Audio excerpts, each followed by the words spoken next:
নমস্কার, আমি জ্যোতিষ দেবজ্ঞ মাতৃসাধক অমিত শ্রী।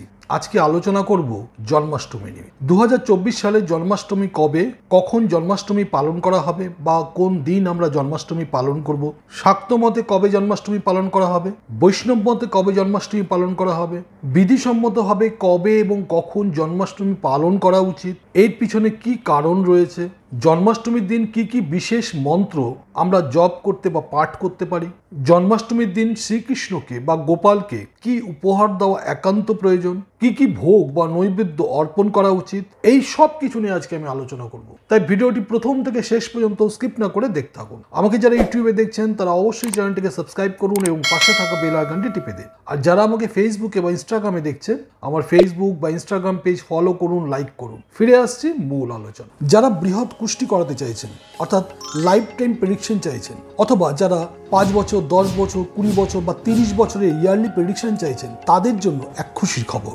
আপনারা এখন থেকে আমাদের কাছে পেয়ে যাবেন পার্সোনালাইজড হরোস্কোপ। আপনার জন্ম তারিখ, সময় ও স্থানের ভিত্তিতে আপনার নিজস্ব হরোস্কোপ, যা আপনারা পিডিএফ ফরম্যাটে অথবা কালার প্রিন্ট কপি অর্থাৎ হার্ড কপির মাধ্যমে পেয়ে যেতে পারেন। আপনারা আপনাদের প্রয়োজন মতো 8697190840 এই নম্বরে ফোন করে অর্ডার দিতে পারবেন। ফিরে এলাম মূল আলোচনায়। আমি জ্যোতিষ দেবজ্ঞ মাতৃসাধক অমিত শ্রী। আজকে আলোচনা করছি জন্মাষ্টমী নিয়ে। ভাদ্র মাসে কৃষ্ণপক্ষের অষ্টমী তিথিতে রোহিণী নক্ষত্রে শ্রীকৃষ্ণ জন্ম নেন, তাই এই দিনটি জন্মাষ্টমী হিসেবে পালন করা হয়। শ্রীকৃষ্ণ ছিলেন অষ্টম গর্ভের সন্তান এবং তিনি অষ্টমী তিথিতে জন্মগ্রহণ করেছিলেন। তাই অষ্টমী তিথি এবং রোহিণী নক্ষত্রের মেলবন্ধনে যেই সময়টি পাওয়া যাবে, সেই সময়টি হলো জন্মাষ্টমীর জন্য শাস্ত্রমতে আদর্শ সময়। অষ্টমী তিথি শুরু হবে 9 ভাদ্র 1431, ইংরেজি 26 আগস্ট 2024 সোমবার সকাল 8:36 এবং এই অষ্টমী তিথি শেষ হবে পরের দিন, অর্থাৎ 10 ভাদ্র 1431, ইংরেজির 27 আগস্ট 2024 মঙ্গলবার সকাল 6:39।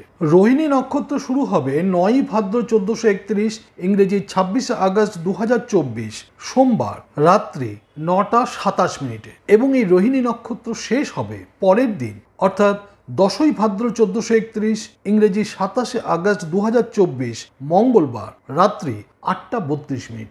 যেহেতু রোহিণী নক্ষত্র 26 আগস্ট রাত্রি 9:27 থেকে শুরু হবে, তাই শাক্ত মতে 26 আগস্ট 2024 সোমবার রাত্রি 9:27 পরে জন্মাষ্টমী ব্রত পালন করা হবে। বৈষ্ণব মতে পরের দিন, অর্থাৎ 27 আগস্ট রাত্রি 8:32 পর্যন্ত জন্মাষ্টমী পালন করা হবে। এবার বলবো গোপালকে পুজো দেওয়ার সহজ পদ্ধতি। প্রথমেই গোপালকে ঘি মাখিয়ে এবং মধু দ্বারা স্নান করান এবং তারপরে দুধ দিয়ে তার অভিষেক করুন।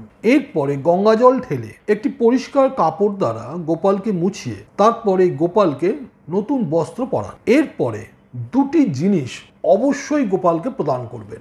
আমি প্রথমেই আপনাদের বলেছি, এই দুটি জিনিসই অত্যন্ত গুরুত্বপূর্ণ। এই দুটি জিনিস প্রদান করলে প্রভূত সুখ লাভ বা অর্থ লাভ সম্ভব হয়, গৃহে সুখ শান্তি আসে। প্রথম যে জিনিসটি আপনাদের গোপালকে অর্পণ করতে হবে তা হলো রূপোর বাঁশি।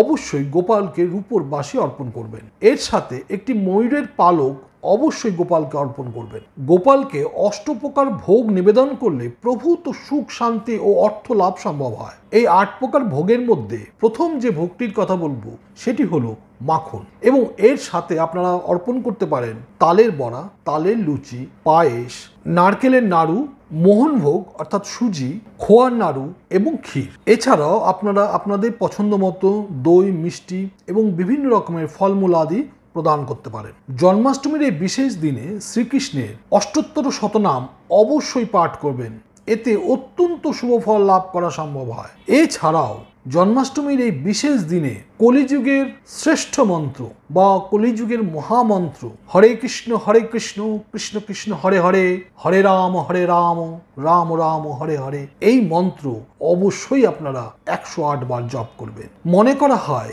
এই মন্ত্রটি হলো কলিযুগের মহামন্ত্র। এই মন্ত্র জপ করলে সমস্ত রকমের বিপদ আপদ দূর হয়, প্রভূত আর্থিক উন্নতি লাভ হয়, রোগ জ্বালা দূর হয়, পারিবারিক সুখ, সমৃদ্ধি ও ঐশ্বর্য লাভ সম্ভব হয়। সুতরাং কলিযুগের এই মহামন্ত্রটি এই বিশেষ দিনে শুরু করে প্রতিদিন জপ করতে পারে, প্রভু তো শুভ ফল লাভ করবেন। এই ছিল আজকের ভিডিও। যদি ভিডিওটি ভালো লাগে অবশ্যই বন্ধু বান্ধব, আত্মীয় স্বজন সকলের সঙ্গে শেয়ার করুন, যাতে তারাও এই মহামূল্যবান মন্ত্রটি জানতে পারে এবং নিজেদেরকে সমৃদ্ধ করতে পারে। ভালো থাকবেন, সুস্থ থাকবেন। আবার দেখা হবে পরবর্তী ভিডিওতে। নমস্কার।